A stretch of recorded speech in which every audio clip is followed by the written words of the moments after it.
우리 경제를 떠받치고 있는 반도체 산업, 중국의 추격 앞에서 어떤 선택지가 있을지 알아봅니다. 권석준 성균관대 화학공학부 교수 모셨습니다. 어서 오세요. 예, 안녕하십니까? 예, 교수님. 교수님은 최근에 AI 산업에 특이점이 왔다 이렇게 보신다고 들었습니다. 네, 네. 그 이유 좀 설명해 주세요. 사실 뭐 특이점이란 용어는 제가 처음 사용한 것은 아니고요. 잘 아시는 것처럼 미래학자로 유명한 레이 커즈와일이라는 사람이 한 20년 전쯤에 특이점이 왔다라는 책을 냈었고 작년에 이제 특이점이 다시 온다라는 책이 이제 개정판이 나왔었는데 거기서 얘기했던 특이점 자체는 AI가 좀 인간의 지능 그 이상이 됐을 경우에 우리가 이제는 예측하지 못하는 상황으로 진입을 하게 된다라는 관점에서 특이점이라는 용어가 나왔었는데요. 그때 커즈와일이 얘기했던 특이점은 좀 낙관적인 특이점이었던 것 같습니다. 뭐 인간은 노동에서 해방이 되고 더 이상 뭐 생산 활동에 종사할 필요가 없다든지 뭐 이런 게 있었는데 네. 최근에 들어와서는 이 특이점이 꼭 낙관주의만으로는 흐르지 못하지 않는가라는 얘기가 나오고 있고 제가 생각했을 때는 그 특이점에 이런 만약에 비관적인 방향으로 간다고 했을 때 몇 가지 포인트가 있기 때문에 제가 이 AI에서의 특이점이 올 수도 있다. 라는 얘기를 좀 했었습니다. 네. 예를 들어서 지금 우리가 보고 있는 이 AI의 모델들 이게 어디까지 커질 수 있을 것이냐. 지금 이제 뭐 수천억 개 정도의 파라미터를 갖고 있는 대형 파운데이션 모델들이 나오잖아요. 네. 그러면 이제 사람들 생각하는 거죠. 그러면 뭐 1조 개만 안 되나? 10조 개만 안 되나? 뭐 1경개만 안 되나? 예. 문제는 이렇게 큰 파라미터 공간을 갖는 모델들은 더 강력한 연산 자원을 필요로 한다는 겁니다. 예. 문제는 이렇게 연산 자원은 사실상 얼마나 누가 더 좋은 GPU나 HBM 같은 인공지능 반도체를 가지고 있느냐에 어떤 게임이 되고 있는데요. 예. 문제는 이 반도체의 생산은 모델 개발 속도를 따라가기는 어렵다라는 거죠. 설사 그런 반도체가 나온다고 하더라도요. 예. 사실 그 반도체는 잘 알려져 있는 것처럼 굉장히 많은 전력을 또 요구합니다. 예. 그런데 그 요구를 다 맞추기 위해서는 결국 발전을 그만큼 더 많이 해야 되고 또 발전만 많이 한다고 능사가 아니라 송대전도 제때 타이밍을 맞춰서 해줘야 되겠죠. 네. 그런데 이제 자꾸 이렇게 하단으로 가면 갈수록 모델과 이 하단에 있는 기술 사이의 속도 격차가 점점 벌어지는 거예요. 아. 이게 일단 첫 번째 특이점이라고 볼 수 있겠고요. 예. 두 번째는 반도체 그 자체에 있습니다. 네. 반도체가 지금까지 우리가 잘 알려져 있는 것처럼 무어의 법칙이라 그래서 시간이 지났을 때 반도체의 성능은 뭐 예를 들어서 2배씩 증가하는데 가격은 거의 그대로이거나 심지어는 더 다운이 된다. 네. 라는 이런 약간의 경험 법칙이 한 40년, 50년 가까이 유지가 되어 왔었습니다. 네. 그런데 이게 2010년대 초중반으로 넘어오기 시작하면서 속도가 많이 느려졌어요. 그러니까 이제 그만큼 기술 개발 속도도 어려워졌고 더 많은 자본이 필요하다. 이런 상황이 된 건데 그나마도 느렸던 이 기술 개발 속도가 더 느려지고 있습니다. 네. 그 이유 중에 하나는 지금 너무 반도체에 들어가는 이 트랜지스터, 즉 전자회로의 크기가 너무 작아졌기 때문입니다. 네. 예를 들어서 지금 다들 2나노 공정, 뭐 심지어 옹스트롬 공정 얘기를 하는데요. 물리적인 사이즈가 2나노 옹스트롬이라는 얘기는 아니지만 물리적인 사이즈가 거의 그에 비례하기 때문에 예를 들어서 지금 예상으로는 2030년대 중후반쯤 됐을 경우에는 더 이상 트랜지스터의 물리적 크기가 작아지기가 어렵다라는 관측이 나옵니다. 예. 트랜지스터가 만약에 작아지지 못한다 그러면은 단위 면적당 집적할 수 있었던 트랜지스터의 개수도 더 이상 증가할 수 없다는 얘기가 되고 예. 이게 증가를 못한다는 것은 다시 말하면 인간으로 따지면은 뇌세포가 증가할 수가 없다라는 네. 뜻이 되기 때문에 뭐 아주 거칠게 얘기한다면은 더 이상 컴퓨팅의 기술의 발전은 좀 어렵지 않겠는가라는 게 이제 두 번째 특이점이 될 것 같습니다. 네. 사실 더 부정적인 특이점은 네. 이런 기술적인 특이점 말고도 여기가 지금 뭐 우리 교수님도 잘 아시겠습니다만 너무나 많은 자본을 끌어들이고 있지 않습니까? 예. 그야말로 특히 최근 2년 사이에는 우리가 흔히 얘기하는 뭐 매그니피선트 7 혹은 마그마 혹은 하이퍼 스케일러라고 부르는 이런 주요 미국의 대기업들이 연간 수천억 달러를 쏟아부었단 말이에요. 예. 근데 문제는 그에 상응하는 매출이 안 나옵니다. 아직은. 네. 나오긴 나오는데 사실상 세 발의 피 수준이죠. 예. 그러면 이제 사람들의 마음속에 좀 불안감이 생기죠. 이렇게 많은 돈을 쏟아부었고 예. 뭔가 큰 희망이 있을 것 같아서 집중적으로 자본을 투입해봤지만 예. 왜 돈이 안 되지? 왜 기업들은 여기에서 충분한 시장을 못 만들어내지? 네. 왜 여기에서 우리가 혁신이 있을 거라 생각했는데 왜 혁신이 아직까지 이렇게 안 보이지? 라는 불안감? 이게 어디로 연결되냐면 그럼 버블 아닌가? 하이프 아닌가? 이게 더 이상 자본적으로 만약에 유지가 불가능하다면 과연 우리는 어디로 향하는 것일까? 이런 부분들이 좀 약간 복합적으로 얽혀 있는 특이점이 오고 있는 것이 아닌가? 그래서 이게 낙관주의만으로 흐르는 것을 좀 경계해야 하는 시점이 아닌가 생각하는 거죠. 네. 교수님 말씀을 한번 두 가지로 나눠서 한번 여쭤봐야 될 것 같은데요. 네. 지금 첫 번째 말씀 주셨던 게 AI 산업을 하부단에서 지지하고 지탱해 줘야 될 뭐 에너지 파트라든가 이런 부분의 발달 속도나 대응 속도가 상대적으로 소프트웨어에 비해서 느리고 네. 그리고 반도체 자체도 이제 2나노니 뭐 이런 수준까지 정밀한 수준까지 오다 보니까 향후 발달 속도가 예전만 못하게 되다 보니 지금 발달하고 있는 AI의 소프트웨어를 지탱하고 지원할 수 있는 여지가 못 될 가능성이 있다. 그 얘기는 이것 때문에 AI 산업이 발달할 수 있는 발목이 잡힌다든가 심지어 AI 버블까지도 우려를 하시는 겁니까? 기술적인 이러한 하단부에서의 어떤 발목을 잡는 현상이 교수님 지적하신 것처럼 예. AI 성장 속도 자체 일종의 병목이 되기도 하고요. 어. 근데 이제 또 다른 병목은 제 생각에는 이게 자본이 순환을 해줘야 되는데 예. 자본이 지금 아시는 것처럼 그야말로 아주 폐쇄적인 그룹 안에서 루프 안에서만 돌고 도는 네. 형국이어서 그것도 이제 어떻게 보면 발목을 잡는 양대 축이라고 볼 수 있겠습니다. 네, 두 번째도 이제 그걸 여쭤보려고 네, 했는데요. 네. 이게 워낙 이제 지금 AI의 시스템을 구축하는 방식이 고비용 구조를 가지고 있다 보니 이거 이러다 돈 벌겠어? 그리고 돈은 어떻게 감당할 거야? 이 걱정들이 많아서 그런지 최근 일어나는 독특한 현상이 예를 들어서 오픈 AI로 설명드리면 MS와 오픈 AI가 원래 이합 집산을 했는데 문을 열어줘서 오라클이나 아마존도 들어올 수 있게끔 열어줬단 말이에요. 네, 그러니까 네. 혼자 감당이 안 되니 독점이 아니라 과점 체제로 대응하면서 경제성을 확보하거나 코스트 이펙티브한 어떤 방법을 선택하는 거 아닌가 이런 생각도 드는데 네네. 그것도 답이 안 된다 이렇게 보시는 거죠? 지금 말씀하신 그러한 개념이 또 경제학을 공부하셔서 아시겠습니다만 저희가 이것을 서큘러 파이낸싱이라고 예. 그러거든요. 이 개념 자체가 처음 나온 개념은 아닙니다. 예. 뭐 예를 들어서 25년 전쯤에 있었던 닷컴 버블 때도 예. 지금도 있는 기업입니다만 그 당시에는 뭐 마치 지금의 오픈 AI 같은 느낌의 기업이 시스코라고 있었어요. 예, 그렇죠. 예, 서버를 만드는 기업이었는데 이 통신 서버를 만드는 기업이 통신 사업자들한테 그냥 서버를 그야말로 그냥 줍니다. 예. 일단 써라. 그리고 지금 마찬가지로 엔비디아인 것처럼 마찬가지로 우리가 돈을 줄 테니까 먼저 사용하고 우리가 투자를 하는 방식으로 이걸 뭐 다시 돌리자. 네. 이런 개념들이 나왔었는데 잘 아시는 것처럼 닷컴 버블이 이제 붕괴가 되고 나서 시스코 주가가 그야말로 폭락을 했었죠. 예. 그리고 지금까지도 그때 당시에 고점을 회복 못하고 있습니다. 맞아요. 그 당시 아마 시스코에 물렸던 분들은 굉장히 지금 아마 큰 예. 고통에 시달리고 계실 텐데요.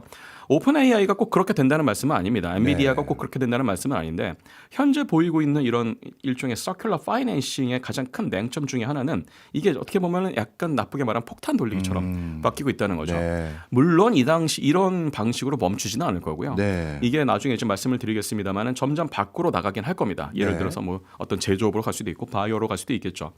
그런데 이제 여기서 또 하나 우리가 좀 봐야 되는 것 중에 하나는 이렇게 서큘러 파이낸싱을 벗어나기 위해서 반드시 몇 가지 중간 단계들이 좀 필요하다라는 예. 건데 그 중에서 이제 교수님 말씀하셨던 것처럼 여기에 더 많은 플레이어들을 참여시켜서 일종의 좀 위험을 분산시킨다, 좀 자본의 동원에 대한 부담을 좀 어떻게 보면은 이게 n분의 1로 만든다. 네. 여기에 우리나라 기업들도 지금 어떻게 보면 이제 자의반 타의반으로 강요를 받고 있는 상황이죠. 그런 것 같아요. 예를 들어서 우리나라의 이런 메모리 양대 메이커들도 예. 결국 이 AI 시장이 커지면 예. 서버도 그만큼 많이 커져야 되고 또 그만큼 자본이 들어가면 메모리도 그만큼 시장이 커질 테니까 메모리 만드는 업체들은 메모리만 공급하지 말고 아예 이 서큘러 시스템에 들어와서 그래야말로 이제는 어떻게 보면 메모리를 그냥 공급사 차원에서만 멈추지 말고 이 모델 자체, 이 생태계 자체에 뭐 같이 참여를 하자. 네. 이러한 이제 비전을 공유를 받지만 그만큼의 위험도 같이 따라온다는 거죠. 예. 교수님 말씀 듣고 보니까 지금 판세가 어떻게 흘러가는지 이제 이해가 되는데요. 여기 과정에서 우리가 꼭 챙겨야 되는 부분이 바로 중국의 반도체 산업인 것 같습니다. 네. 왜냐하면 미국이 중심이 돼서 AI 반도체 시장, AI 시장을 열어간다면 대체제가 없기 때문에 그들이 속도 조절을 하거나 아니면 갑자기 과금을 올려서 뭔가 대응력을 만들면 우리 무조건 끌려다닐 가능성도 있는데 만약에 중국이 나름대로의 견실한 대안을 준다면 방금 말씀 주셨던 교수님이 지적하셨던 미국 반도체 산업의 생태계가 그리고 AI 산업의 생태계가 크게 부실해질 수도 있을 것 같은 생각이 들거든요. 지금 중국의 반도체 어떤 방향으로 흘러가고 있습니까? 사실 뭐 중국에서 이렇게 지금 반도체가 급성장을 했고 또 이들의 어떤 그야말로 우리가 흔히 반도체 업계에서 부르는 캐파가 예. 늘어나게 되는 것은 아마 기정사실화인 것 같습니다. 예. 그런데 중국에서 이렇게 캐파가 늘어났다고 해서 이것이 지금 당장 글로벌 반도체 수급에 큰 영향을 줄 수 있는 수준의 변수는 지금 당장은 아닙니다. 예. 그런데 앞으로 제가 보기에는 3, 4년 후 2030년대 초반쯤 됐을 경우에는 다른 제조업에서도 마찬가지고 중국의 제조업 특징 중에 하나가 너무 과잉 생산을 하는 거잖아요. 반도체도 그렇게 될 가능성이 높습니다. 팹들이 2027년, 2029년, 2030년 줄줄이 나오거든요. 예. 근데 그 팹들에서 나오는 칩들의 상당수는 중국 내수 시장에서 소모가 되겠지만 네. 남는 것들이 있을 거예요. 네. 이런 것들이 점점 매년 그다음에 더 많아질 겁니다. 이런 것들은 결과적으로는 글로벌 시장으로 나갈 수밖에 없어요. 그렇군요. 처음에는 물론 글로벌 시장을 뚫기는 어렵겠지만 예를 들어서 지금 D램 값이 막 치솟고 있잖아요. 예. 지금 D램 값이 만약에 반값이다. 그러면 또 안 살 기업은 또 없는 것은 아니거든요. 그렇죠. 분명히 이제 그 시장이 뚫리기 시작하면은 예. 중국에서 만들어지는 이런 과잉 생산된 상대적으로 중저가 칩부터 시작해서 예. 가격의 교란이 오게 될 가능성이 높습니다. 예. 근데 아직까지는 거기까지는 우리가 지금 고민하지 않고 있는 이유는 지금 말씀하신 것처럼 중국에서 만들어지는 이런 칩들을 아직까지는 중국 내수 시장에서 주로 다 소모가 되기 때문이다. 문제는 이렇게 중국에서 만들어지는 이런 칩들은 중국 정부의 의지가 좀 담겨 있다는 건데요. 예. 일단은 기본적으로 중국에서 추진하고 있는 이런 첨단 산업에 대한 산업 정책은 내수 시장의 활성화고요. 예. 그다음에 내부에서의 공급망의 내재화, 자급화입니다. 네. 특히 이게 반도체에서 반도체만 끝나는 게 아니고요. 지금 우리가 아까 초반에 말씀드렸던 것처럼 반도체가 반도체에서만 끝나는 게 아니고 결국 인공지능의 이 산업의 하단부를 지금 이루고 있잖아요. 예. 최종적으로 가게 될 방향은 중국에서는 이 인공지능 자체 생태계의 중국 내부에서의 내재화입니다. 여기에 반도체가 지금 핵심 병목이 될 수 있기 때문에 여기에 굉장히 오랜 시간 동안 공을 들여서 투자를 했던 것이고요. 예. 이게 어느 정도 활성화가 되고 충분히 이제 공급망에서 자신감을 얻으면은 이것은 당연히 중국 경제 바깥으로 나가게 되겠죠. 네. 이때부터가 정말 이제 한국에서 체감을 할 수 있는 큰 변화들이 올 겁니다. 네. 그런 시점이 곧 임박했다. 저희가 이렇게 판단하고 대응해야 되나요? 제 생각에는 이제 한 3, 4년밖에 안 남은 것 같습니다. 그렇군요. 네네. 자, 그런데 중국의 반도체 산업이 정말 눈 비비고 나면 커지고 눈 비비고 나면 커지는 것 같아요. 네. 그 힘의 원천은 뭡니까? 일단은 기본적으로 한 2014년 정도부터 시작됐었던 반도체 빅펀드를 생각해 볼 예. 수 있을 것 같아요. 중국 뭐 잘 아시겠습니다만 중국에서는 이게 지금 산업 정책이 아직까지는 정부가 주도로 하는 예. 그야말로 탑다운 방식의 하향식 방식입니다. 근데 그 대표적인 정책 중에 하나가 바로 이 반도체 빅펀드라는 건데요. 반도체 네. 빅펀드가 한 번으로 끝나는 게 아니고 지금 무려 3번에 걸쳐서 지금 업데이트가 됐어요. 2014년에 1기가 있었고 예. 2019년에 2기가 있었고 2024년에 지금 3기가 있습니다. 예. 5년마다 갱신이 되고 있죠. 그리고 1기당 이게 보통은 다 10년 정도를 예상을 했었는데 네.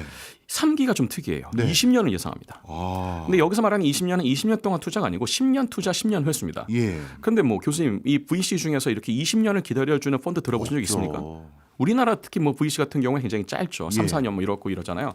중국 빅펀드의 특징은 일단은 최소가 10년입니다. 네. 그리고 심지어는 지금 말씀드린 것처럼 3기는 20년까지 네. 그야말로 인내 자본이죠. 예. 그래서 이 인내 자본을 통해서 망하는 기업도 많이 생겼겠죠, 당연히. 예. 그렇지만 그 중에서 살아남는 기업들이 나올 거예요.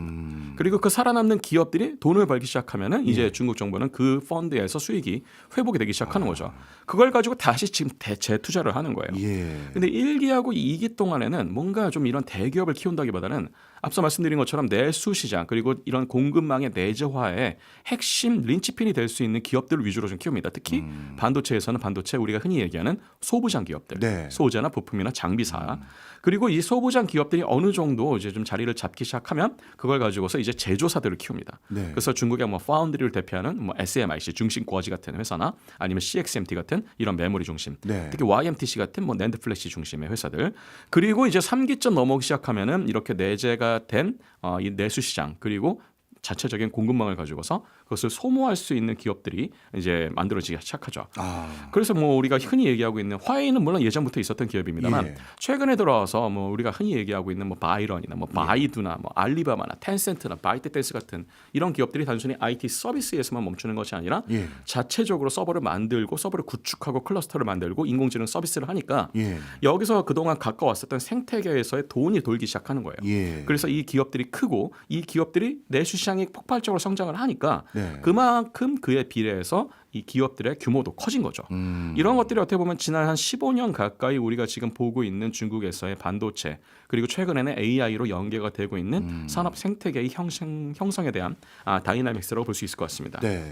미국 입장에서는 중국의 반도체 산업이 이렇게 성장하는 걸 어떻게든 제재하기 위해서 뭐 노광 장비라든가 이런 것들이 못 들어가게 한다든지 이런 여러 가지 태클, 허들들을 만들고 있다고 들었는데 아무 효과가 없나요?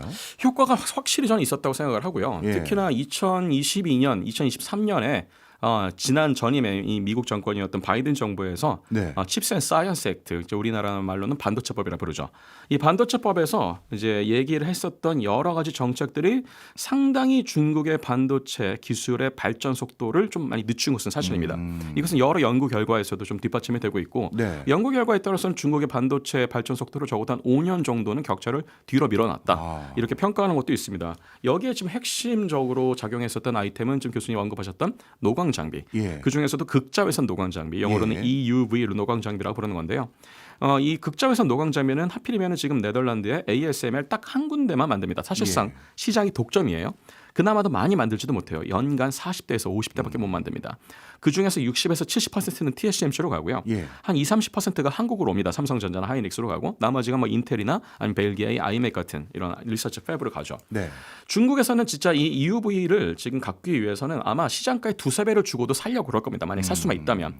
지금 이 2세대 EUV 노광 장비가 대충 5,200억 원 정도 합니다. 네. 근데 만약에 이것을 만약 2배, 3배씩 주고 산다 그러면은 그야말로 조단위 장비를 살 준비가 돼 있는 거예요. 예. 그런데 이 장비를 미국에서 그동안 굉장히 강력하게 수출을 통제를 해왔고 예. 지금 트럼프 정권 2기 정부에 들어와서도 아마 중국과의 어느 정도 화해 무드가 나온다고 하더라도 이것은 쉽게 풀어주지는 못할 것이다. 왜냐하면 이게 정말로 효과가 있었다는 걸 아니까. 네. 그런데 이게 효과가 있었던 만큼 또 그림자도 있습니다. 예. 반대로 얘기하면은 만약에 뭐 우리가 어떤 길을 가는 입장인데 고속도로가 있는데 그 고속도로가 막혔어요. 예. 근데 제가 만약에 부산에 가야 돼요. 예. 그럼 꼭 고속도로만 타야 됩니까? 그렇죠. 국도를 탈 수도 있잖아요. 그렇죠. 오솔길로 갈 수도 있잖아요. 예. 중국에서는 지금 이 우회로를 굉장히 많이 찾고 있는데 우회로의 상당수는 실패 프로젝트가 됐습니다. 예. 근데 그중에 살아남는 놈들이 나오기 시작했어요. 예를 들어가지고 그럼 DUV 꼭 써야 되나? EUV 꼭 써야 되나? 그 이전 세대 거 쓰면 안 되나? 그 이전 세대가 DUV라는 게 있습니다. 네. 조금은 덜 정밀해요. 네. 그렇지만 이 덜 정밀한 것을 여러 번 쓰면은 정밀한 수준까지 조금은 도달할 수 있습니다.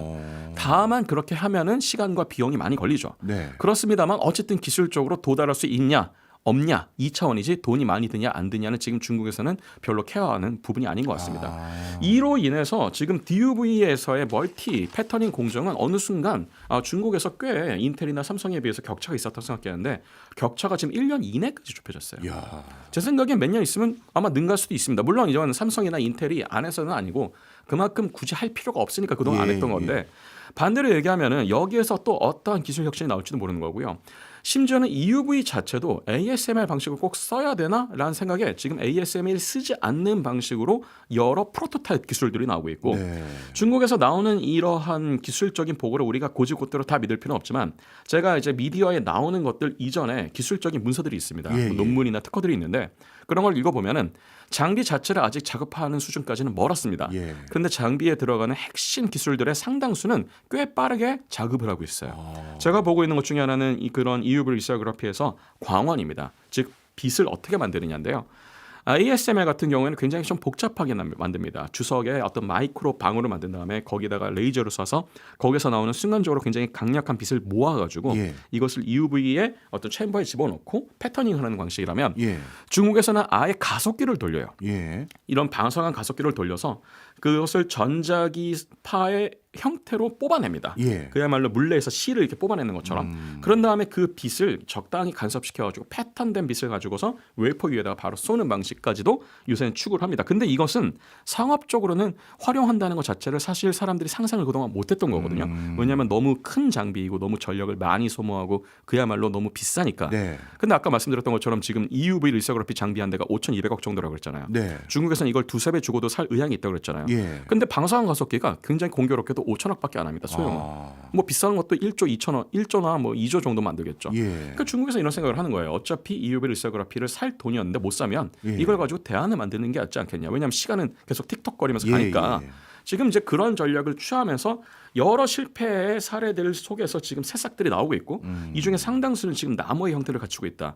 이것은 미국도 굉장히 주목을 하고 있는 현상이지만 한국도 주목을 해야 되는 현상입니다. 왜냐하면 그동안 미국이나 일본의 반도체 장비 업체들이 가지고 있었던 시장의 나머지 영역을 한국 장비 업체들이 네. 좀 차지하려고 했었는데 그 시장마저도 지금 중국 장비 업체들에게 뺏기게 된 형국이 될 수 있으니까요. 네.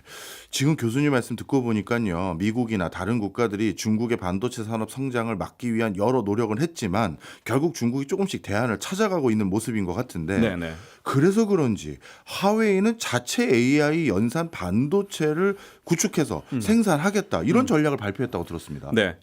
사실 한국도 그렇고 미국도 그렇고 한 10년 넘게 계속 주목해야 되는 그리고 앞으로는 더 많이 주목해야 되는 기업이 저는 화웨이라고 생각합니다. 한때는 화웨이가 한국의 삼성전자라 불렸어요. 예. 근데 반대가 될지도 몰라요. 예. 삼성이 한국의 화웨이다라고 불리게 될 수도 있습니다.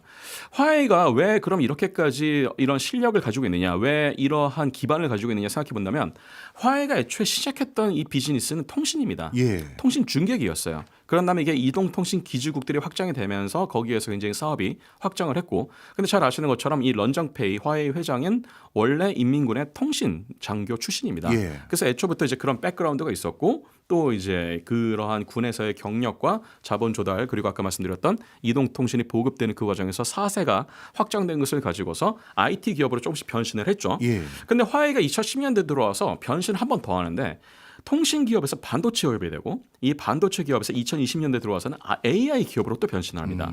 그런데 이게 통신, 반도체, AI 요 세 가지 키워드를 잘 기억해 두십시오.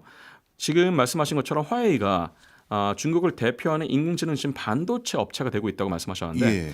화웨이가 지금 개발하고 있는 주력은 NPU입니다. 예. GPU가 아니라 NPU인데 뉴욕 프로세싱 유닛이죠. 그래서 엔비디아의 GPU하고 1대1로 경쟁하는 것을 목표로 하지 않습니다. 화웨이는 지금 기본적으로 자체적인 칩을 만들고요. 이 칩을 화웨이의 자회사인 이 하이실리콘이라는 회사가 있어요. 예. 우리가 팹리스라고 회사를 부르는데 이 하이실리콘이 이 칩을 설계를 합니다. 네. 설계를 하고 화웨이가 한 100억 달러 정도를 투자했던 중국 최대의 파운드리 회사인 SMIC에서 이걸 만듭니다. 예. 이걸 만들어서 이제 어센드 시리즈를 만들죠. 어센드 지금 910B까지가 지금 나와 있고 아마 2년 후에 어센드 C가 나올 겁니다. 예. 910C가 나올 텐데 이 칩을 만드는 거에서 멈추는 게 아니라 이제 이 칩들을 모아서 하나의 덩어리를 만듭니다. 이런 것을 저희가 보통 렉이라 불러요. 예. 보통 8개 뭐 10장 정도의 이런 NPU나 GPU를 모아서 렉을 만드는데 이런 렉을 또 만약에 몇백 개, 몇천 개씩 모으면 이제 몇천 장, 몇만 장 단위의 이런 이 카드들이 집적이 되겠죠. 예. 이런 것들을 저희가 뭐 서버라고도 부르고 서버들이 연결되면 서버 클러스터라 부르는데 네. 화웨이는 지금 보십시오. 그러면 반도체 설계를 했죠. 예. 그다음에 칩을 만드는 팹에 또 투자를 했으니까 거의 팹을 자기 마음처럼 쓸 수 있죠. 그렇죠. 이걸 서버 렉으로 만들었죠. 예. 서버로 만들었죠. 그다음에 서버 클러스터로 만들었죠. 서버가 서버 클러스터가 되기 위해서는 여기 들어가 있는 칩 간의 통신이 중요합니다. 예. 근데 아까 화웨이가 뭐에서 출발했다 그랬죠? 통신에서. 통신에서 출발했다 그랬죠. 통신 기술이 여기에 들어갑니다. 자, 그럼 여기까지 만들고 나면 끝이냐? 화웨이가 하나 더 갑니다. 뭔가요? 뭐가 그러냐면 아까 말씀드렸던 것처럼 AI의 버블 현상 중에 하나가 예. 여기에 지금 많은 이런 자본들이 들어와서 연산 클러스터를 만드는 것에서 멈춰 있기 때문이라고 말씀드렸잖아요. 네. 화웨이는 그 다음 단계로 가요. 이 연산을 가지고서 제조업으로 갑니다. 네. 제철, 광산, 전력망, 그렇죠. 심지어는 뭐 농장, 뭐 이런 맞아요. 데까지 다 갑니다. 예. 여기에 들어갈 때 근데 보십시오. 그러면 우리가 지금 보고 있는 이런 굉장히 강력한 파운데이션 모델이 그런 제조업에 꼭 들어갈 필요가 있을까요? 없겠죠. 네. 그 모델들을 파인 튜닝하고 좀 더 이 산업에 특화된 모델에 적합한 칩으로 개조할 수 있어요. 이런 것들을 가지고서 지금 거기까지 가서 화웨이의 일종의 솔루션을 지금 입히고 있는 겁니다. 알겠습니다. 네. 앞서 일부 마지막 부분에 이런 말씀을 해주셨습니다. 화웨이가 자체 AI 또는 기타 반도체와 관련된 여러 가지 전후방 산업을 통합하면서 이거를 여러 여타 제조 산업 부분까지 뭐라 할까요? 접목시키는 이런 일을 전방위적으로 추진하고 있다. 이런 말씀을 들었습니다. 네. 이런 모습은 제 입장에서는 이렇게 받아들여지네요. 야, 중국이 적어도 내수 시장에서는 자체 반도체를 기반으로 한 생태계를 하나씩 만들어가고 있구나 이런 생각이 드는데 네네. 근데 우리나라 반도체 기업들이 그동안 가장 큰 매출을 많이 올렸던 국가가 또 중국 아니겠습니까? 그렇습니다. 그러면 중국에 우리가 메모리 반도체나 반도체를 비롯해서 여러 반도체를 많이 팔아왔는데 우리 기업 입장에서 이제 어떤 변화를 걱정해야 될까요? 일단 기본적으로 중국 향 매출이 그만큼 이제 앞으로 줄어드는 것은 상수다라고 봐야 될 것 같고요. 물론 지금 이미 중국에 진출해서 중국 내수 시장에서의 매출을 올리시는 한국의 기업들은 크게 걱정하실 건 없을 겁니다. 예. 그럼에도 불구하고 중국에서는 이왕이면 중국 기업들에게 뭐 예를 들어서 인센티브랄지 보조금이랄지 더 줄 것이기 때문에 네. 경쟁 자체는 앞으로 조금씩 더 어려워질 것이다. 예. 라고 좀 말씀을 드릴 수 있을 것 같고요. 저는 여기에 대해서 이제 많이들 걱정들을 하십니다. 중국에서 그만큼 매출이 많았고 그럼 만약에 중국에서 이렇게 내수 시장이 활성화되고 자급화를 자꾸 한다 그러면은 그만큼 한국 기업들의 매출이 줄어들고 그럼 한국 기업들의 글로벌 점유율도 줄어드는 것 아닌가. 예. 이렇게들 많이 걱정을 하시는데 저는 여기에 대해서 좀 비교할 수 있는 아주 좋은 레퍼런스가 있다고 생각합니다. 현대차 한번 생각해 보십시오. 예. 현대차가 10년 전에 중국 시장을 굉장히 좀 많이 노리고 들어갔었죠. 예. 그러다가 이제 그 당시에 한한령이 있었죠. 예. 사드 배치 때문에. 그러면서 중국 시장에서 사실상 철수하다시피 했습니다. 한때는 뭐 두 자릿수까지 갔었던 이 점유율, 뭐 베이징 현대 같은 차가의 점유율이 지금은 거의 이제 한 자릿수도 아니고 거의 뭐 1~2%까지도 떨어진 것으로 알고 있는데 그런데 그로 인해서 현대가 큰 타격을 입었습니까? 초단기적으로는 타격을 좀 입었겠죠. 근데 그로 인해서 오히려 시장 자체를 어디로 돌렸냐면은 뭐 유럽으로. 예. 그다음에 이제 이머징 이런 이코노미 쪽으로 많이 돌려서 그리고 미국을 더 많이 어떻게 보면은 타겟팅을 해서 진출하고 나서 어떻게 보면은 오히려 더 전화위복이 됐었죠. 네. 우리가 중국 시장을 버릴 필요는 없는데 그리고 중국 시장을 버려서도 안 되고 그렇습니다만은 지금까지 우리가 중국에서 취해왔었던 그런 매출의 다이나믹스 전략 같은 것들은 사실상 수정이 될 수밖에 없는 상황이다라는 예. 것은 이제는 받아들여야 됩니다. 그렇군요. 그리고 이것은 경제 혹은 기술적인 면에서만 저희가 생각할 수 있는 게 아니고 여기에 사실 정치적인 논리가 많이 들어오기 때문에 기업 입장에서는 기업의 실력만으로 사실 다 대응하기도 사실 어렵습니다. 네. 이런 것들은 그래서 어떻게 일종의 어떻게 보면은 그냥 하나의 큰 시대적인 흐름이 됐다라고 봐야 될 것 같고요. 그래서 이제 새로운 시장들, 특히 반도체는 중국뿐만 아니라 사실상 지금 모든 국가들이 다 사활을 걸고 확보를 하려고 싶어하는 품목 중에 하나고, 그리고 이것은 나중에는 최종적으로는 종국적으로는 인공지능에 대한 그 국가의 경쟁력과 연결이 되는 거라서 시장 자체는 앞으로 더 커질 수밖에 없습니다. 네. 그래서 이제 시장의 다변화가 일단 중요하겠고요. 또 하나가 이게 지금까지 우리나라 반도체 특히 메모리 메이커들이 만들던 이런 메모리들은 다 범용 반도체입니다. 예. 만들면 그냥 시장에서 알아서 사갔어요. 예. 그렇지만 이제 그 범용 반도체 시장보다 더 중요해지는 것은 지능형 반도체들이 될 것이다. 예. 특히 인공지능의 맞춤형으로 메모리도 다시 지금 정의가 되고 있습니다. 파운드리는 보통 다 비메모리 반도체, 뭐 시스템 반도체, 로직 반도체에만 어울리는 용어다라고 생각했었는데 최근에 들어와서 지금 바뀌고 있는 이 큰 트렌드 중에 하나가 메모리드 파운드리 개념이 들어올 수 있다. 메모리 파운드리 개념이다. 맞춤형 메모리다. 특히나 이런 AI를 하고자 하는 기업들이 자신들이 원하는 스펙에 맞춰서 메모리들도 거기에 맞춰서 아예 처음부터 설계되길 바라는 거예요. 예. 대신에 그만큼의 물량은 우리가 입도스매 하겠다. 롱텀으로 사겠다. 이런 현상이 미국뿐만 아니라 유럽이나 뭐 일본이나 싱가포르나 동남아나 우리가 흔히 생각할 수 있는 투자를 하겠다는 이 회사들이 있는 예. 이 나라들, 특히 저는 중동을 더 들여다봐야 된다고 생각하는데요. 중동이요? 근데 특히 사우디나 UAE 같은 좀 이 나라들에서는 에너지로 그동안 국력을 좀 지탱해 왔었다가 예. 여기도 마찬가지로 지금까지 자기들이 가지고 있는 에너지와 자본력을 가지고 국력을 좀 지탱해 오는 이 주력의 산업 포트폴리오를 지능형으로 바꾸고 싶어요. 여기도 큰 시장이 될 수밖에 없겠죠. 네. 이런 이머징 마켓을 노리는 게 어떻게 보면 중국 시장에서의 매출 감소를 좀 회복할 수 있는 주력이 되는 전략이 되지 않겠는가 생각합니다. 네. 그러면 이런 중국의 경쟁력이 높아져가는 상황에서 하나하나 우리 기업들의 주요 관심사를 여쭤보도록 하겠습니다. 네네. 지금은 우리 기업들이 큰 매출 성과를 달성하고 있는 그 분야가 HBM인데 네. 중국도 HBM 만들어서 우리와 해외 시장에서 이제 경쟁 구도로 가는 그런 상황까지 곧 도래할까요? 뭐 사실 중국이 제일 가지고 싶어하는 것 중에 하나가 NVIDIA GPU, 예. 그다음에 ASML의 EUV 일사그래피, 그리고 하이닉스 HBM. 아. 근데 지금 이제 미국의 규제 때문에 한국에서 만들어지는 HBM은 중국으로 수출이 안 됩니다. 예. 그래서 심지어는 하이닉스가 우시에 D램 팹을 가지고 있는데 그 D램 팹에서 얼마든지 사실은 HBM의 초기 단계까지 만들 수 있거든요. 근데 그것도 못 만들어요, 사실은. 예. 그리고 더 중요한 것은 HBM이라는 게 하이닉스에서 다 만드는 건 아니고요. 네. HBM에 들어가는 D램 셀을 하이닉스에서 만들고 그것을 최종적으로는 대만에 있는 TSMC에 와서 같이 패키징을 하는 구조로 네. 만들어지는데 또 잘 알려져 있는 것처럼 중국에 대한 이 미국의 기술 규제로 인해서 중국의 이 반도체 업체들은 TSMC 팹을 이용을 못합니다. 그래서 원천적으로는 중국은 HBM을 정말 갖고 싶으면 자체적으로 개발하는 수밖에 없는 거예요. 예. 협력이 안 됩니다. 여기에서 지금 가장 앞서 있는 기업이 아까 우리가 잠깐 언급했었던 CXMT인데 네. CXMT는 이런 D램 기술력 자체는 한국의 메모리 메이커들하고 적어도 3세대 정도는 벌어져 있습니다. 그래서 당연히 그에 비례한 HBM 역시 3세대 이상 벌어져 있다고 보는데 CXMT가 그냥 혼자서는 이걸 개발을 못할 텐데 여기에 또 화해 자금이 들어가요. 예. 그리고 중국의 반도체 빅펀드가 또 들어오고요. 예. 이걸 가지고서 CXMT가 원래 DDR4를 만들려고 그랬었거든요. 있었거든요. 예. 근데 그 라인을 다 갈아엎고 이걸 다 HBM3로 바꿨습니다.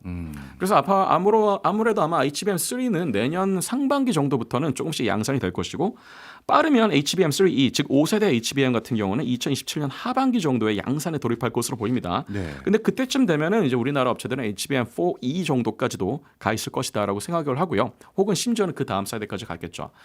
중국에서 그래서 이 HBM을 가지고서 만드는 인공지능 반도체의 성능 자체는 여전히 한국에 혹은 뭐 엔비디아와 비교를 해봤을 때 2, 3세대의 격차는 있을 것이지만 네. 결과적으로 이렇게 HBM이라는 게 중국 내수에서 충분히 활용이 되면서 기술 개발 속도도 그만큼 가속이 될 수 있어요. 매출도 나오고 경험이 쌓일 테니까. 저는 그래서 이 HBM에서의 격차도 2030년대 초반이 되면 한국과 비슷해질 가능성이 있다고 생각합니다. 네. 그래서 아까도 말씀드렸던 3, 4년 정도의 시간이 남아 있다는 게 그런 관점에서도 어떻게 보면은 유효하다고 볼 수 있는 것이고요. 네. 한 가지 생각할 것은 HBM이 항상 능사는 아니다라는 거. 예. HBM도 로드맵이 있습니다. 그래서 HBM도 지금 이대로 가면 HBM4E, HBM5, 뭐 5E 이런 식으로 계속 가겠죠. 근데 결국 여기서 지금 말씀드리고 있는 HBM의 주요 로드맵은 얼마나 더 높게 쌓느냐, 예. 그리고 각각의 이 셀에서 얼마나 많은 이 채널 역할을 하는 고속도로로 따지면 차선 역할을 하는 이 채널을 누가 더 많이 집적시킬 수 있느냐인데 채널의 집적 밀도는 한계가 있습니다. 왜냐하면 이게 대부분 다 구멍을 뚫어서 만드는 거거든요. 예. 근데 구멍을 너무 많이 뚫으면 부러지겠죠. 뭐 그런 문제도 있고요. 그다음 쌓는 것도 능사는 아닌 게 너무 많이 쌓으면은 열을 빼내는 게 점점 어려워집니다. 그렇겠네요. 그리고 패키징을 했을 때 이게 너무 많이 쌓으면은 이게 좀 칩이 휘는 경우도 있습니다. 그래서 층 수도 그렇고 이 채널 개수도 그렇고 어느 정도 한계에 도달할 수 있는 시점이 올 텐데 예. 그 시점도 마찬가지로 2030년대 후반 정도에 올 것으로 보입니다. 예. 그러면 그 다음에는 HBM을 지금 우리가 쓰고 있는 방식에서 벗어나야 될 거예요. 네. 그래서 사실은 그때쯤 됐을 때 중국에서 히든 카드가 있다가 그때 뭔가 빵 터트린다. 그런데 그게 훨씬 더 만약에 좀 더 효과적이더라. 예. 그러면 우리는 HBM에서 좀 기술 격차를 벌렸던 것이 하루아침에 디스럽션이 될 수 있는 거예요. 대체가 될 수 있는 거죠. 그런 케이스가 반도체 업계에서는 늘상 있어 왔었고 그랬죠. 반도체 외부의 다른 혁신 산업에서도 늘상 있어 왔던 거라서 안주하기는 좀 힘들다. 안주하면 안 되고 계속 새로운 솔루션들을 동시적으로 병행해서 개발해야 된다라고 생각합니다. 네. HBM 분야에 대해서는 이제 어떤 상황인지 이해가 됐고요. 네. 그다음에 우리 반도체 기업이 앞으로 더 부가가치가 큰 시장이다 보니 주력으로 삼고자 노력 많이 하고 있는 파운드리 분야. 네. 특히 앞서서 교수님께서 메모리 반도체도 파운드리화되고 있다라는 말씀까지 들으니 네. 이 분야가 더더욱 중요해 보이는데 네. 중국의 파운드리 분야는 지금 상황이 어떤가요? 중국 파운드리도 굉장히 지금 성장 속도가 빠른데요. 아까 말씀드렸던 1위권 SMIC뿐만 아니라 네. 2위권인 뭐 이 화홍 반도체나 뭐 3위권인 넥스칩 같은 이런 업체들이 2025년 상반기부터 시작해갖고 세계 파운드리 랭킹 10등 안에 포진하기 시작했어요. 이야. 지금 이 SMIC가 삼성 다음에 3등에 위치합니다. 예. 3등에 위치하면서 대만의 2위 파운드리였던 UMC를 밀어냈어요. 그렇군요. 그리고 미국의 1위 파운드리였던 글로벌 파운드리를 밀어냈어요. 예. 물론 이제 중국의 파운드리 업체들의 90% 이상은 다 중국 내수 시장용입니다. 그리고 중국에서 그만큼 칩의 수요가 많이 있기 때문에 이 파운드리의 시장 자체가 커지는 것은 맞는데 제가 더 주목해서 보고 있는 것은 이 파운드리 회사들의 기술력입니다. 예. 기술력이 진짜 불과 5년 전만 하더라도 한국의 삼성전자하고 적어도 한 10년 정도 차이 난다. 한국의 2위권 파운드리 업체인 DB 하이텍만도 못하다. 이런 평가가 있었는데 지금의 DB 하이텍을 농가한 것은 물론이고 매출 규모로 따지면 지금 삼성에 거의 근접한 수준까지 왔고 물론 기술력은 많이 아직은 좀 격차가 있는 상황이지만 EUV 리서그래피로 인해서 예. 문제는 이제 그 EUV 리서그래피가 필요가 없는 영역이 있어요. 예. 보통 저희가 이것을 레가시 공정이라고 부릅니다. 성숙 공정, 네. 머추어 공정이라고도 하고 뭐 미들텍 공정이라고도 하는데요. 보통 10나노 이상급을 말합니다. 10나노, 뭐 20나노, 40나노, 28나노 이런 것들 말하는데 이 정도 공정만으로 충분한 몇몇 영역들이 있습니다. 예를 들어서 자동차 반도체, 네. 통신용 반도체, 산업용 반도체, 뭐 파워칩, 전력 반도체, 그다음에 뭐 이런 기계에 들어가는 거, 엘리베이터에 들어가는 거, 다양한 반도체가 있거든요. 이런 반도체들은 굳이 이렇게 비싼 공정을 쓰지 않아도 돼요. 그러면 상대적으로 많이 성숙해서 원가가 많이 통제가 된 이런 공정들을 중국 파운드리가 휩쓸고 있어요. 그야말로. 여기에는 그러면은 이제 뭐 예를 들어서 뭐 TSMC나 삼성에서는 이런 걸 만들어 주지도 않아요. 예를 들면. 예. 그런데 이제 중국에서는 뭐냐 선전에 가서 무슨 어떤 파운드리에 갔더니 다른데 뭐 TSMC에서는 6개월 기다리는 것을 여기서는 2주면 되더라. 이런 체험을 지금 네. 사람들이 하고 있는 거예요. 그러니까 중소 팹리스 업체들은 우리가 왜 굳이 저렇게 TSMC 가서 장당 10,000발씩 하는 이 웨이퍼를 사야 되냐? 예. 저기 선양에 가니까 저기는 5,000불이 만들더라. 저기 나라에 가니까 2,000불이 만들더라. 정말 그렇게 약간 어떻게 보면 원가 경쟁력이 있는 중국의 파운드리로 가면서 중국 파운드리 생태계가 그만큼 넓어집니다. 근데 파운드리가 잘 보면 되게 재밌는 게 팹리스가 파운드리에다가 설계를 위탁하잖아요. 예. 그러면 이제 사실 잘 알려진 좀 잘못된 상식 중에 하나가 파운드리에다가 팹리스가 설계를 위탁하면은 팹리스의 설계도가 다 유출된다라고 알려져 있는데 그럼 반은 맞고 좀 반은 사실이 아닙니다. 일부 유출되는 건 있는데 핵심 IP는 유출되지 않거든요. 그런데 재밌는 것은 이 일부 유출되는 것 중에 하나는 뭐냐면은 이런 칩을 만들 때는 이런 공정이 쓰이는구나라는 지문이 남습니다. 네. 정확하게 얘네들이 무슨 칩을 만드는지는 모르지만 네. 대충 무슨 칩을 만드는지는 알잖아요. 엔비디아가 위탁하면 얘는 GPU 만들려고 그러는 거고 뭐 그래서 화웨이가 위탁하면 얘네들은 NPU 만들려고 하는 네. 거고 그럼 대략적으로 무슨 칩을 어느 정도 성능인지는 시장에서 다 알잖아요. 예. 그러니까 파운드리 입장에서는 어떤 칩이 설계가 맡겨졌을 때는 대략적으로 이러한 성능의 이런 종류의 작업을 할 수 있는 칩은 이런 공정을 쓰는구나. 이러한 어떤 단위 공정들의 시퀀스가 필요하구나. 경험이 쌓인다는 거예요. 그렇죠. 이 경험은 파운드리 업체한테는 그 다음 고객을 유치할 수 있는 굉장히 중요한 기술적 자산이 됩니다. 이걸 네. 가지고 유사한 사업을 하려고자 하는 팹리스들한테 영업을 할 수 있어요. 네. 너네 이거 만들려고 그러냐? 우리 이거 비슷한 거 해봤다. 우리한테 맡기면 우리가 훨씬 더 빨리 싸게 만들어줄게. 예. 이런 식으로 지금 중국의 파운드리 업체들이 시장을 넓혀가고 있는데 지금 중국 내수 시장은 이미 어떻게 보면은 이러한 머추어 파운드리들이 초과가 되고 있는 상황이고 이게 중국 내수 시장을 넘어가기 시작해서부터는 이제는 다른 주변 국가들의 중소규모 파운드리가 아닌 중소규모 요 팹리스 업체들의 생태계를 자기들 중심으로 만들려고 그럴 겁니다. 그렇군요. 네. 야, 파운드리 분야도 진짜 속도가 엄청난 것 같은데, 근데 일각에서는 또 이런 지적들도 있어요. 중국의 파운드리 분야뿐만 아니라 중국의 반도체 산업의 전반이 높은 경쟁력을 갖춰가고 있고 성장하고 있긴 하나, 과연 미국을 비롯해서 영미권 국가들이 그거 써주겠느냐? 결국 중국의 반도체 산업의 성장은 내수용이고 내부에서 미국계 반도체 산업의 의존도를 낮추기 위한 용도일 뿐이지 과연 누가 이걸 써주겠느냐라는 지적들도 있는데 교수님 견해가 궁금합니다.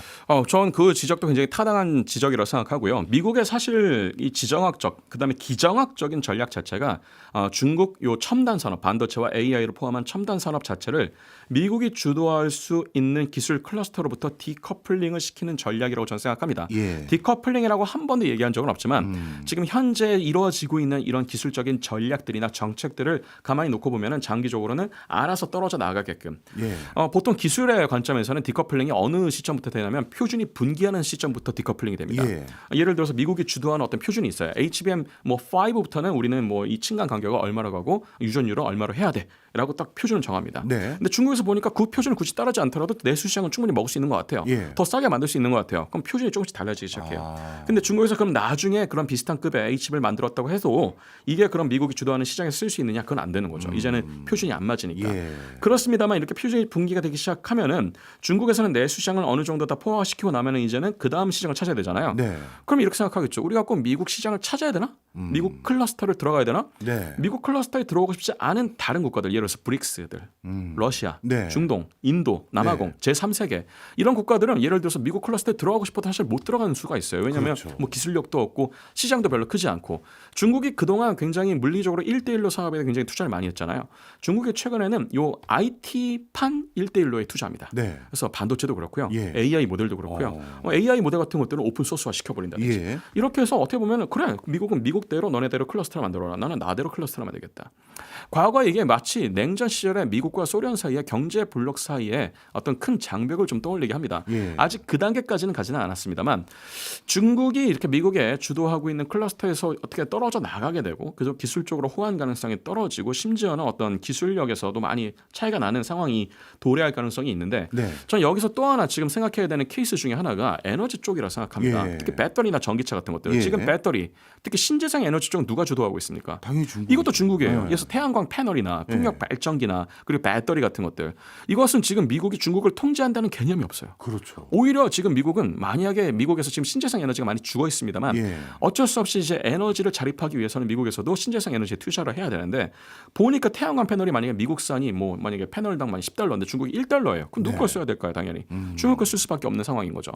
그런 상황이 반도체에서도 이게 생기지 말라는 법이 없어요. 그렇네요. 아까 얘기했던 그런 파운드리나 이런 것도 너무 싸게 만들어요. 예. 훨씬 더 심지어는 빨리 만들어요. 예. 잘 만들어요. 그러면은 만약에 정부의 통제가 미치지 않는 영역들에 대해서는 민간 업체들은 그러면 중국에다가 혹은 싱가포르 같은 데다가 지사를 세워서라도 우회 수입을 하려고 할 거란 얘기예요. 그렇겠죠. 이런 것들이 반도체에서 지금 당장 일어난다는 보장은 없는데 5년 전, 10년 전 전기차하고 배터리에서 무슨 일이 있었는지 생각해 보십시오. 예. 그때 우리가 중국의 업체들을 경계했었나요? 맞아요. 그때만 하더라도 특히 저는 5년 전에 배터리 업계에서 있었던 이 일들을 저희가 참 반복하면 안 된다 생각합니다. 배터리 네. 업계에서 무슨 얘기했냐면 중국에서 저렇게 지금 LFP를 방식으로 리튬아이온 배터리 하는 거 저거 충전율도 별로 안 좋고 수명 떨어지고 성능이 떨어지니까 쟤네는 경쟁력이 없을 거야. 네. 우리가 지금 쓰고 있는 LCM이 최고임. 네. 이렇게 했는데 지금 5년 만에 어떻게 됐나요? 역전됐잖아요, 완전히.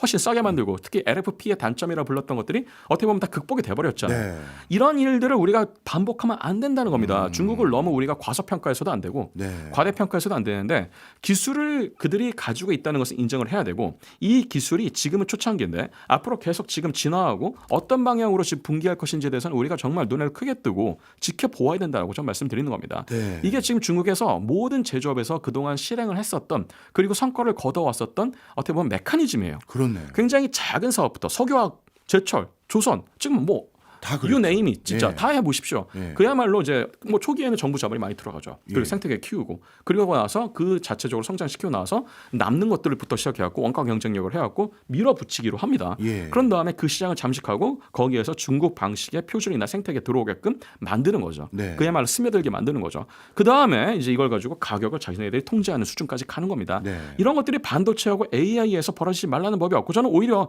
AI에서 이런 시그널이 뭐 더 먼저 나오고 있다고 생각합니다. 말씀 듣고 보니까요. 야, 이게 어떻게 미국이 중국 표준 제품들을 쓰겠어 이렇게 넋놓고 있을 게 아니라 배터리 비유 딱 들어주시는 거 보니까 딱 이해가 되네요. 네. 그리고 점점 브릭스 국가들의 시장 규모가 G7 국가들의 시장 규모보다 커지고 있는 마당에 야, 그 시장만 다 먹어도 규모의 경제로 얘네가 얼마나 싸게 뭔가를 만들어 올까 걱정이 많은 상황입니다. 자, 그런데 이 과정에서 상대적으로 주목은 덜 받고 있긴 합니다만 우리가 경쟁력을 갖고 있는 또 다른 분야인 랜드프레시 이 분야의 중국의 추격세는 어떻습니까? 이 분야는 사실 D램보다 격차가 좁습니다. 아이고. 사실은 이제 이 낸드 플래시 쪽은 YMTC라 그래서 이 양쯔 메모리가 이제 여기에 지금 선두주자인데요. 예. 낸드 플래시는 좀 세간에 알려지기로는 D램보다는 좀 만드는 난도가 낮은 편이다. 뭐 예. 물론 이렇게 쉬운 건 아닌데 상대적으로 낮은 편이다. 공정도 그렇게 아주 선단 공정을 쓸 필요는 없다. 오히려 이제 이 선단 공정을 써서 표면적에서 트랜지스터의 집적도를 넓히는 것보다는 그냥 단수를 더 많이 쌓아서 용량을 늘리는 게 더 좋은 방식이다라고 하는데 맨 처음에 이 YMTC가 우리나라의 메모리 메이커들이 만드는 방식이 다 지금 특허가 장벽에 쌓여 있으니까 이걸 또 우회하는 전략을 했는데 네. 예를 들어가지고 이제 컨트롤러를 위에 만드느냐 아래 만드느냐 뭐 그런 개념이 있습니다. 우리나라는 이제 보통 언더레이어로 만들었는데 네. 걔네는 이 언더레이어로 가는 기술 장벽에 막혀 있으니까 오버레이어로 가요. 오버레이어로 가니까 이제 처음에는 저렇게 하면 되게 좀 공정 원가도 높아지고 좀 불리해집니다. 근데 이게 층수를 올리는 과정에서 한 층씩 올리는 게 아니고 여러 층을 만든 다음에 그 두 아파트를 붙이는 거예요. 15층짜리 아파트를 붙이면 30층이 되는 거죠. 예. 30층짜리 아파트를 붙이면 60층이 되는 것처럼. 그렇게 하는 과정에서 오히려 지금 YMTC의 방식이 조금 더 유리하다라는 게 지금 보이고 있는데 반대로 그래서 지금 우리나라의 메모리 메이커들이 그 기술을 써야 되는 상황인데 YMTC가 여기에 대해서 지금 특허 IP를 거려버린 거예요. 그래서 오히려 지금 YMTC의 기술을 사야 되는 형국이 됐습니다. 이야. 더 재밌는 것은 우리가 지금 HBM은 DRAM을 가지고 만든다고 그랬잖아요. 네. 그러면 HBF를 만들면 안 되라는 생각이 나오고 있어요. 하이 밴드위스 플래시를 만들면 안 돼? 예. 근데 사실 밴드위스를 높인다고 해서 플래시를 하이 밴드위스로 이렇게 만드는 것은 사실 좋은 생각은 아니에요. 왜냐하면 낸드 플래시는 읽기 쓰기의 수명의 한계가 좀 있습니다. 예. 그렇기 때문에 이제 이 하이 밴드위스 같은 경우에는 훨씬 더 많은 읽기 쓰기가 있을 테니까 수명이 짧아지겠죠. 그런데 생각해 보시면 굉장히 흥미로운 지점이 생깁니다. 예. 지금 우리가 AI 서버들 있잖아요. 예. 여기에 지금 이제 버블의 위험성을 얘기하시는 분들 중에 한 분이 어떤 목소리가 나오냐면은 이게 과거 25년 전 버블하고는 달리 이게 예를 들어서 뭐 광통신이나 서버 같은 자산이 남는 게 아니고 이것은 감가상각률이 너무 높아서 몇 년 쓰고 나면 다 디케이 돼 버린다. 어차피 디케이 될 거면은 그냥 낸드 플래시도 수명 짧은데 쓰면 안 돼? 그렇네. 어차피 버릴 건데. 예. 그래서 이제 HBF로 만들면 훨씬 더 용량을 크게 만들 수 있고 밴드위스를 높일 수도 있겠지 않겠느냐. 예. 그런데 여기에 지금 누가 연합을 하냐면 화웨이, 예. YMTC 그리고 아까 얘기했던 CXMT가 전혀 성격이 다를 것 같은 이 업체들을 셋이서 우리판 HBF를 만들어 보자. 그리고 뭐 몇 년 쓰더라도 쓰자. 일단은 네. 지금 이제 이러한 시도들이 벌어지고 있고 낸드 플래시는 그래서 지금 디램하고는 달리 특히 약간 춘추 전국 시대입니다. 네. 한국의 이 양대 메모리사 그리고 미국의 마이크론 예. 그리고 이제 일본의 뭐 키옥시아 그리고 뭐 대만의 난야 같은 이제 업체들이 있는데 여기에 지금 이제 YMTC 및 YMTC의 이 생태계에 들어와 있는 업체들이 점점 발을 넓히고 그리고 이제 인공지능향 이 HBF가 정말로 이들이 실현을 하고 이게 정말 말이 되고 돈이 된다는 것을 보여주기 시작하면은 이것도 굉장히 중요한 변수가 될 수 있다고 생각합니다. 지금 말씀 쭉 듣고 보니까요. 물론 반도체는 우리의 중요 산업이긴 하지만 미국과 중국이 AI 시대에서 이 확보를 꼭 해야 될 그 가장 중요한 산업 생태계가 바로 반도체인데 그동안 이 중국의 반도체 산업이 성장하는 걸 미국이 규제 등등으로 어떻게든 막으려고 노력을 했지만 지금 열거해 주신 거의 모든 분야 낸드 뭐 파운드리 그다음에 메모리 등등 모든 분야에서 중국이 성큼성큼 올라오고 있는 것 같아요. 맞습니다. 그러면 미국이 규제 외에 뭔가 다른 조치를 취해야 되는 거 아닙니까? 사실은 이제 미국에서 취했던 조치는 아주 직접적인 조치는 이런 장비 뭐 그다음에 기술 예. 그리고 뭐 트랜지스터도 지금은 다들 핀팻을 쓰고 있습니다만 삼성이 제일 먼저 상용화했었던 뭐 GA 팻이라 부르는 일종의 3000 팻 같은 이런 설계 IP들 그리고 미국에서 또 통제하는 것 중에 하나 잘 알려진 안 알려진 것 중에 하나가 반도체 설계 자동화 프로그램이 있습니다. 예. EDA라고 그러죠. 뭐 케이던스나 시노시스 같은 미국의 이런 선두권 업체들이 만드는 건데 이런 것도 전부 다 통제를 하는데 미국에서는 이제 이런 기술적인 통제로 시간을 벌 수 있다는 효과는 봤지만 네. 그림자 효과가 생긴다고 저희가 예. 하는 게 이제 어떻게 보면은 이게 오히려 마치 이소보아가 전 생각이 나는데 바람하고 태양이 네. 나그네 옷 벗기기 경쟁을 했었죠. 그래서 처음에 미국이 바람을 엄청나게 불어요. 그러면 이제 중국에서는 이제 옷을 뺏기지 않으려고 더 옷을 꽁꽁 지금 예. 쪼매는 그런 상황인 것이고 중국에서는 이제 옷을 쪼매는 수준이 아니라 우리가 옷을 더 만들면 안 되나? 지금 이런 상황까지 가게 되는 오히려 그래서 차라리 햇빛 정책을 했었으면 그야말로 옷을 자연스럽게 벗길 수 있어요. 그래서 미국에서 어떤 만성론이 나오냐면 중국을 완전히 저런 식으로 기술을 틀어막으려고 하는 게 아니라 예. 좀 열어줬어야 된다. 그러면서 이런 약간 무빙 타겟을 가지고서 어떻게 보면은 계속 우리가 발전하는 만큼 걔네들도 발전시키되 격차만 항상 컨스턴트하게 유지하는 방식을 취했어야 된다. 그래서 중국이 미국의 기술에 계속 의존하게끔 만들어줬어야 된다. 네. 여기에 더 의존을 하게끔 만들어줘야지 계속 우리 기술을 쓰면서 자기네들의 기술을 자체적으로 개발하려는 모티베이션이 좀 약화가 된다. 네. 그런데 지금 어떻게 보면은 약간 반성이 나오고 있는 게 바로 이 지점인 거죠. 너무 저들에게 자체적으로 개발을 해야만 하는 모티베이션을 줬는데 이게 공산당을 더 좋게 만들어줬다는 얘기도 있어요. 네. 오히려 공산당 입장에서는 중국 공산당 입장에서는 저거 봐라. 미국이 우리를 저렇게 통제하려고 하니까 우리는 더더욱 자급해야 된다. 네. 국산화 애용해야 된다. 예. 국산 제품 애용하자. 이런 논리가 성립한 거죠. 네. 그래서 미국에서는 이제 반대로 이런 얘기들이 나옵니다. 트럼프 특히 2기 정부 들어와서 좀 보이고 있는 건데 중국을 완전히 올가매려고 하는 게 아니라 중국을 어느 정도는 파트너로 인정을 하고 예. 그렇지만 핵심 기술에 대해서는 아주 좀 스트릭트한 이런 제한 정책을 좀 동시에 펼치는 방식으로 가자. 그런데 중국이 이제는 과거의 중국이 아니에요. 그렇죠. 바이든 때나 트럼프 1기 때의 중국은 뭐 이래 만약에 열어준다 그러면 감사합니다. 뭐 이러면서 좀 들어왔을 수도 있겠죠. 예. 근데 최근에 있었던 그 제스 중에 하나가 뭐냐면 트럼프 2기 정부에서 엔비디아 최신은 아니지만 뭐 H100급의 GPU를 열어줄게. 그랬더니 중국에서 지금 노 땡큐라고. 그렇죠. 안 받았죠. 이게 지금 저는 굉장히 큰 시그널 중에 하나라고 좀 보는 거거든요. 이미 늦었다는 거예요. 예. 그래서 이것을 한 4, 5년 전쯤에 이 강력한 제한 정책하고 병행을 했으면 어느 정도 효과는 있었겠지만 지금은 중국 입장에서 보면은 이걸 만약에 받아들이면 중국의 이 공산당의 위신이 깎인다 생각할 거예요. 그렇게 내자오로 외치더니 미국에서 화해 제스처를 내니까 덥석 잡냐 뭐 이렇게 생각할 수도 있을 것이고 그동안 이제 중국 내에서 중국향 이 칩을 만들려고 했던 업체들이 또 되게 디모티베이트 되겠죠. 네. 뭐 이런 것 때문에 지금 미국 입장에서는 이 방향을 좀 더 다시 봐야 될 텐데 그래서 미국에서는 어떻게 보면은 이 방향을 좀 바꾼 것 중에 하나가 스타게이트 프로젝트라는 게 나왔습니다. 네. 이 스타게이트 프로젝트는 좀 엄밀히 말하면은 미국이 먼저 그야말로 강 인공지능을 만들겠다는 프로젝트인데요. 네. 강 인공지능을 만들고 요 강 인공지능에 중국이 어느 정도는 좀 의존하게끔 만드는 것이 장기적인 목표로 저는 생각합니다.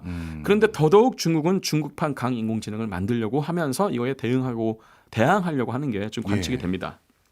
그렇군요. 네. 지금 쭉 말씀을 듣고 보니까 이게 미국과 중국의 AI 또 반도체 산업의 패권 전쟁이기도 하지만 우리도 관련이 크잖아요. 네. 우리는 뭔가 압박을 중국에 가해야 되지 않을까요? 우리가 중국에 압박을 가한다. 아니면 뭔가 네. 우리가 미국이 못했던 방식처럼 오히려 중국과 협력 체제를 뭐 해야 됩니까? 어떻게 네네. 합니까? 뭐 사실은 지금까지는 우리나라의 이건 약간 조심스러운 말씀입니다만은 안보는 미국, 경제는 중국이라서 이제 안미 경중 뭐 이런 어떤 전략이 우리나라의 지금까지의 중국 개방 이후에 예. 한 20년간 우리가 펼쳐왔었던 전략이었죠. 예. 이게 상당히 또 우리나라 입장에서는 경제 성장에 도움이 됐던 것이 사실이고 네. 중국의 경제 성장률이 그야말로 역사적인 고점을 기록할 때 그때도 우리나라에 이런 많은 기업들이 또 많이 성장을 한 것도 사실입니다. 예. 그렇지만 앞서도 우리가 일부에서 말씀드렸습니다만 이미 중국은 내재화할 건 대부분 내재화해버렸고 내수시장에서도 활성화가 되는 것에 대해서 이제는 외국 기업들이 그 열매를 많이 가져가는 것을 원치 않습니다. 네. 가져가더라도 중국 내에서 소모해라. 아. 라고 지금 가고 있죠. 한국이 그래서 앞으로는 안미 경중이 아니라 안미 용중이 돼야 된다 생각합니다. 용중이요? 그래서 중국을 이용해야 된다는 거죠. 예. 근데 물론 중국을 이용해 먹는다 이런 개념이 아니고 중국이 지금 이제 고민 중에 하나는 뭐냐면은 계속 우리가 디커플링이 되는 것은 뭐 예상하는데 정말 디커플링이 돼도 괜찮을까라고 예. 좀 걱정도 있을 거예요. 예. 그리고 이제 나중에 뭐 상황이 어떻게 바뀔지 모르지만 정말 컴퓨팅에서 이 혁신적인 게 미국에서 먼저 나오면 어떻게 할 것이냐.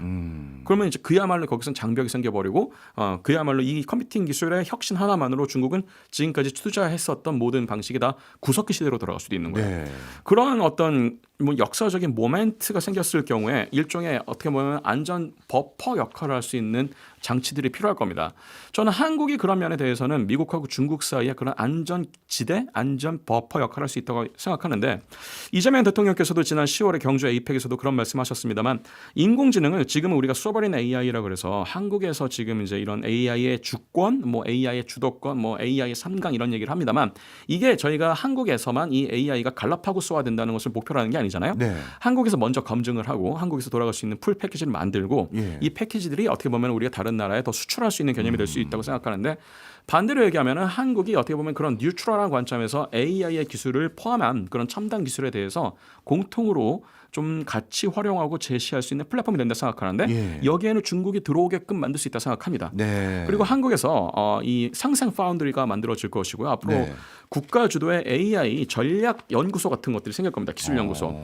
여기에서는 예를 들어서 지금 우리가 언급했었던 이런 디스럽션이 될 수 있는 여러 기술적인 후보군들도 같이 탐색을 할 수 있을 텐데 예. 여기에 이제 중국의 기업이나 중국의 업체들, 중국의 대학들, 저는 특히 중국의 이 똘똘한 젊은이들이 한국에 더 많이 와서 일을 할 수 있게끔 우리나라가 어느 정도는 좀 문호를 개방할 필요도 있다 생각합니다. 예. 이래야지 어느 정도는 좀 우리가 중국을 이용할 수도 있거든요. 네. 그래서 이제 그런 관점에서 좀 한국이 미국하고 중국 사이에서 꽤 아주 전략적인 다른 나라는 사실 이런 걸 하기 어려울 겁니다. 유럽이 할 건가요? 일본이 할 건가요? 그러네. 동남아가 할 건가요?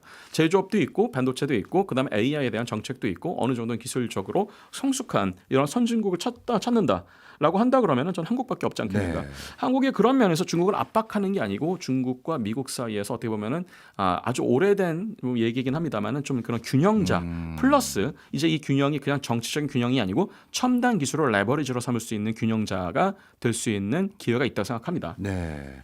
아유, 오늘 교수님께 여쭤봐야 될 게 많은데 반도 못 물어본 것 같습니다. 예, 벌써 예. 시간이 다 됐는데요. 네네. 종종 나와서 네. 급변하고 있는 반도체 산업 많이 네. 말씀 좀 네, 부탁드립니다. 알겠습니다. 지금까지 권석준 성균관대 화학공학부 교수였습니다. 고맙습니다. 네, 감사합니다.